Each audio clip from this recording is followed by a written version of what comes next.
প্রিয় দর্শক শ্রোতা, এই যে সুদৃশ্য বেগুনি ফুল বিশিষ্ট আমার হাতে যে ভেষজ প্ল্যান্টটি দেখতে পাচ্ছেন, এটাকে বাংলায় বলা হয়ে থাকে সহদেবী, কোনো কোনো জায়গাতে এটাকে ছোট কুকসিমাও বলা হয়ে থাকে।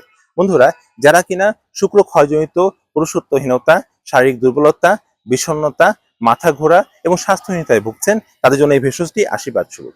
আপনারা কিভাবে ব্যবহার করবেন সেটা বলছি। যদি কাঁচা হয় 15 থেকে 20 গ্রাম, আর শুকনো হলে 5 থেকে 7 গ্রাম আপনার এই ভেষজ নিয়ে 1 গ্লাস পানিতে সিদ্ধ করে অর্ধেক হলে সেই পানিটা ছেঁকে নিয়ে তার সাথে 1 গ্লাস দুধ মেশাবেন বা 1 কাপ দুধ মেশাবেন।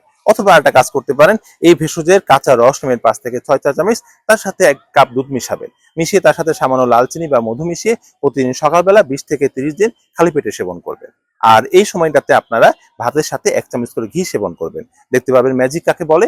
আপনার এই প্রত্যেকটা সমস্যার হাত থেকে এক একে পরিত্রাণ পাবেন। বন্ধুরা, আমাদের এই তথ্য থেকে, ইনফরমেশন থেকে আপনারা যদি উপকৃত হন, আমাদের সাথে থাকতে ভুলবেন না। ভালো থাকবেন। আল্লাহ হাফেজ।